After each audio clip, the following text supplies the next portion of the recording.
Hello', আমি already শিকিলোঁ physical quantity মানে কাক বোলে আৰু এক্সাম্পল শিকিলোঁ ফিজিকেল কোৱান্টিটিৰ।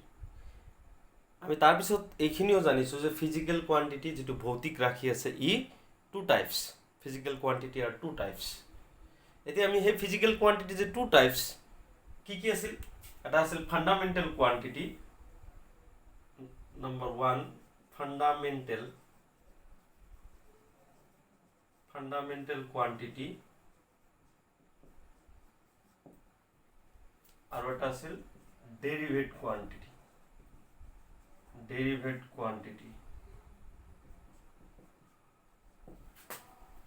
এইটো হ'ল মৌলিক ৰাশি।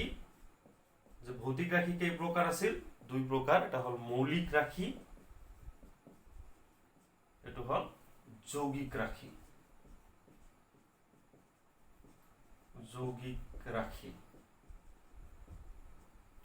তো আমি জানো যে ভৌতিক ৰাশি বা ফাণ্ডামেণ্টেল ফিজিকেল কোৱান্টিটি কোনবিলাক আছিল, যে the quantity which can be measured is cold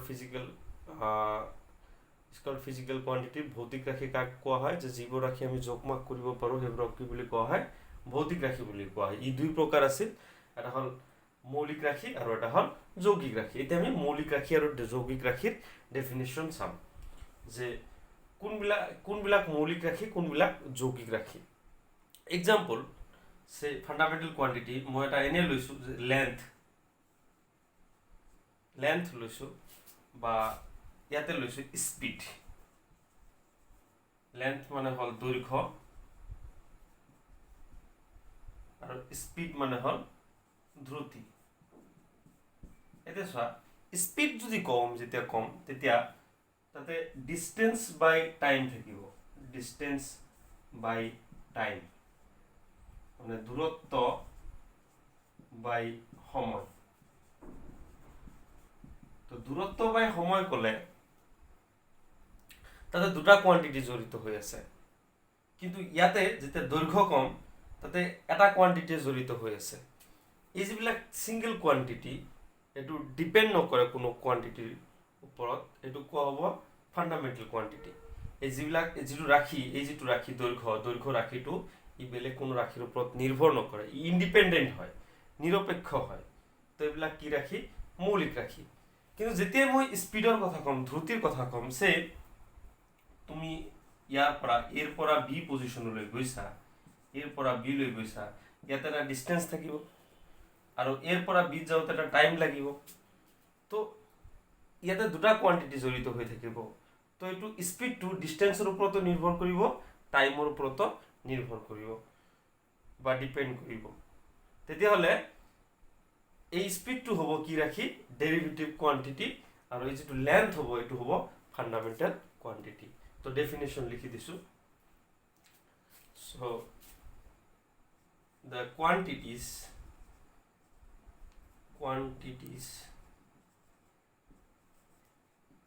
which are independent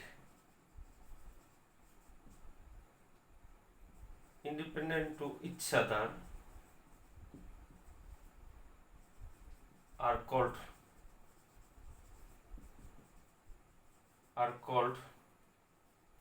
called fundamental quantities. The quantities which are independent of each other are called fundamental quantities.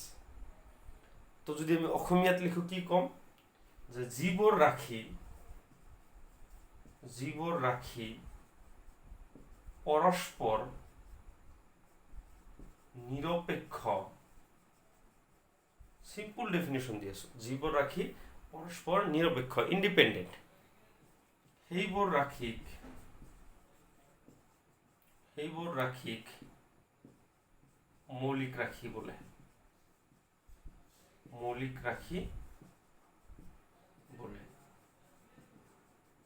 তাৰ এক্সাম্পল দিছোঁ। এক্সাম্পল হ'ল যে length দৈৰ্ঘ্য, time সময়, মাছ ভৰ। এজ ইট ইজ আমি derivative কোৱান্টিটিক যদি define কৰিব যাওঁ, ডেৰিভেটিভ কোৱান্টিটি মানে কোনবিলাক কোৱান্টিটি, যৌগিক ৰাশি কোনবিলাক ৰাশি, এইটো এটাই আনটোৰ ওপৰত নিৰ্ভৰ কৰে। চোৱা ডিষ্টেঞ্চ আৰু ধ্ৰুতি ডিষ্টেঞ্চ আৰু টাইমৰ ওপৰত নিৰ্ভৰ কৰিছে। তো এইটোক আমি এনেকৈ লিখিম, the quantities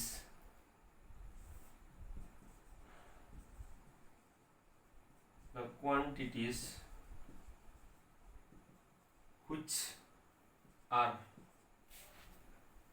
dependent on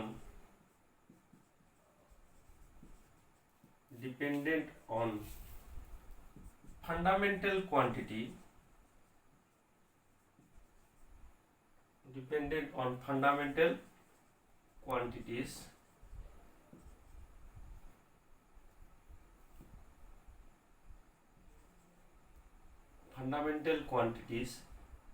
and can be expressed with help of the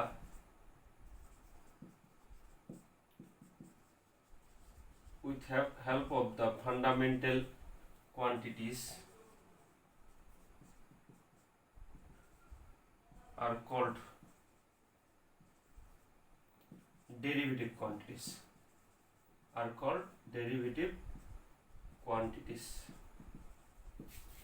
তো আমি ইংলিশটো চাই লওঁ আগতে। The quantities which are dependent on fundamental quantities and can be expressed with the help of the with help of the fundamental quantities are called derivative quantities. এনেকৈ লিখিব পাৰোঁ এইটো আমি যে can be expressed with the help of fundamental quantity, ঠিকে আছে, with their help লিখিব পাৰোঁ, with their help are called fundamental quantities. এনেকৈ লিখিব পাৰোঁ, with their help are called fundamental quantities. বা আগত যেটো লিখি দিছিলোঁ সেইটোও লিখিব পাৰা, কোনো কথা নাই। তো আমি অসমীয়াত লিখিলে ইয়াক কেনেকৈ লিখিম, এনেকৈ লিখিম যে যিবোৰ ৰাশি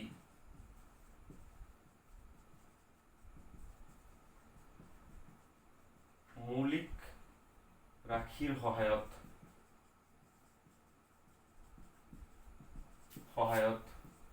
প্ৰকাশ কৰা হয়, সেইবোৰ ৰাশিক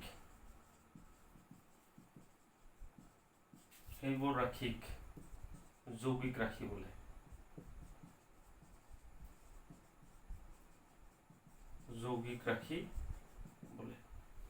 তো যিবোৰ ৰাশি মৌলিক ৰাশিৰ সহায়ত প্ৰকাশ কৰা হয় সেইবোৰ ৰাশিক যৌগিক ৰাশি বোলে। এটা এক্সাম্পল দিছোঁ ধ্ৰুতি, আৰু এটা এক্সাম্পল দিব পাৰোঁ যেনেকুৱা কালি মানে কি, ইংলিছত লিখি দিছোঁ আগতে, এৰিয়া মানে হ'ল কালি মানে হ'ল দিক, লেন্থ ইনটু ব্ৰেথ, দিক প্ৰস্থ, এইটো এটা কি কোৱান্টিটি, ডেৰিভেটিভ কোৱান্টিটি। স্পীডটো এটা ডেৰিভেটিভ কোৱান্টিটি। তাৰপিছত ফ'ৰ্চ মানে হ'ল বলটো এটা কি কোৱান্টিটি, ডেৰিভেটিভ কোৱান্টিটি। তাৰপিছত কাৰ্য ৱৰ্কটো কি হ'ব, এটা ডেৰিভেটিভ কোৱান্টিটি। তো চিম্পলি মই আকৌ ৰিপিট কৰি দিছোঁ বস্তুখিনি, যে আমি ফিজিকেল কোৱান্টিটি পঢ়ি আছিলোঁ, অলৰেডি আমি ডেফিনেশ্যন পাইছোঁ ফিজিকেল কোৱান্টিটি, আৰু ফিজিকেল কোৱান্টিটি ইন্ট্ৰডাকশ্যন আমাৰ ফাৰ্ষ্ট ভিডিঅ'ত হৈ গৈছে। তো আমাৰ ছেকেণ্ড ভিডিঅ'ত কি আলোচনা হৈ আছে যে ফিজিকেল কোৱান্টিটি টু টাইপছ যে আছিল, এইটো ফাণ্ডামেণ্টেল আৰু ডেৰিভেটিভ, মৌলিক ৰাশি আৰু যৌগিক ৰাশি। এই মৌলিক ৰাশিৰ ডেফিনেশ্যন কি, যে যিবোৰ ৰাশি পৰস্পৰ নিৰপেক্ষ সেইবোৰ ৰাশি কি বুলি কোৱা হয়, মৌলিক ৰাশি বুলি কোৱা হয়। তাৰমানে ই অন্য ৰাশিৰ ওপৰত নিৰ্ভৰ নকৰে। এইটো হ'ল এক্সাম্পল হ'ল দৈৰ্ঘ্য, সময়, ভৰ। আৰু যৌগিক ৰাশি কাক বোলে, যিবোৰ ৰাশি মৌলিক ৰাশিৰ সহায়ত প্ৰকাশ কৰা হয় সেইবোৰ ৰাশি কি বুলি কোৱা হয়, যৌগিক ৰাশি বুলি কোৱা হয়। যেনেকুৱা কালি, ধ্ৰুতি, বল বা কাৰ্য আৰু বহুত হ'ব পাৰে। তো ইংলিছত ক'লে কি হ'ব, the quantities which are independent to each other are called fundamental quantities, আৰু derivative quantity, the quantity which are dependent on fundamental quantities and can be expressed with their help are called derived quantities. Okay, example আমি পাই গ'লোঁ। Okay, thank U.